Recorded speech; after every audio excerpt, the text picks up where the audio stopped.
मैं करना होगा अपने लिए अपने फैसले खुद करना सीख लो। दूसरे का कोई एहसास हो ना हो, मुझे परेशान होने की जरूरत नहीं है। इस सब से कम से कम मुझे ये अंदाजा हो है ना, इस तरह की बात बर्दाश्त नहीं करो। जो रजा में और इस रिश्ते में किसी किस्म का कोई इंटरेस्ट नहीं उससे बाहर। रजा जब अपनी मंगेतर से मिलने के लिए जाएगा तो वो उससे मिलने से इनकार कर देगी। उसकी माँ जरी आकर जब रजा को बताएगी कि उसकी बेटी उससे मिलना नहीं चाहती, तब रजा गुस्से की हालत में घर वापस लौट जाएगा।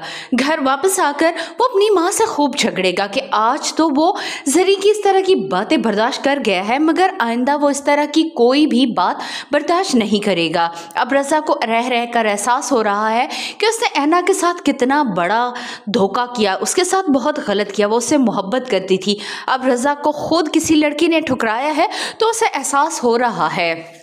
रजा जब हमदान से मिलने के लिए उसके घर की तरफ जाएगा तो वहीं घर के बाहर वो ऐना को देखकर हैरान रह जाएगा।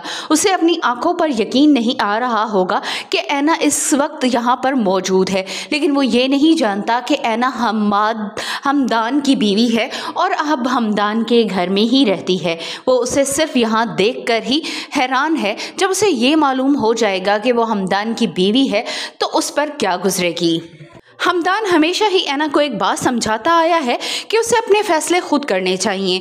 जो काम और जो फैसला वो करेगी वो उसके साथ हमेशा ही मौजूद रहेगा। ऐना को जिस तरह हमदान पूरी तरह से तवज्जो देता है, मोहब्बत करता है, ऐना भी अब महसूस करने लगी है कि वो हमदान के बगैर नहीं रह सकती। दोनों ही एक दूसरे से मोहब्बत तो कर रहे हैं, मगर उसका इजहार दोनों ही से नहीं हो पा रहा। ऐना भाई यही चाहती है कि किसी तरह हमदान की ज़िंदगी बेहतर हो जाए, इसीलिए शानज़े से शादी करने पर भी वो ही उसे मजबूर करेगी।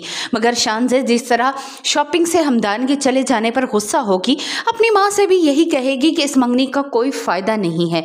मंगनी करने से क्या होता है जब हमदान उसकी केयर ही नहीं करता। हमदान से मिलने के लिए जब वो हमदान के घर पर आएगी, हमदान से बात करेगी और तो हमदान को वो ये कहते हुए चली जाएगी कि अब हमारे इस रिश्ते का कोई फ़ायदा नहीं। जब तुम्हें मेरी बातें समझ नहीं आती, तुम मेरी केयर नहीं करते, तो इस रिश्ते का क्या फ़ायदा। हमदान के वालिद भी इस वक्त बहुत गुस्से में होंगे। जिस तरह हमदान झूठ बोलकर वहाँ से चला गया था, उन्हें भी यही लगता है कि शानज़े दुरुस्त कह रही है।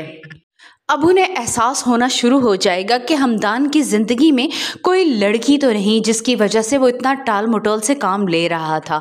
शानज़े खुद भी ये मालूम करने के लिए हमदान के घर पर आएगी, लेकिन अभी उसकी मुलाकात ऐना से होने वाली नहीं। वीडियो पसंद आई हो तो वीडियो को लाइक कर दें, चैनल पर नए हैं तो जल्दी से सब्सक्राइब भी कर दें। शुक्रिया, अल्लाह हाफिज़।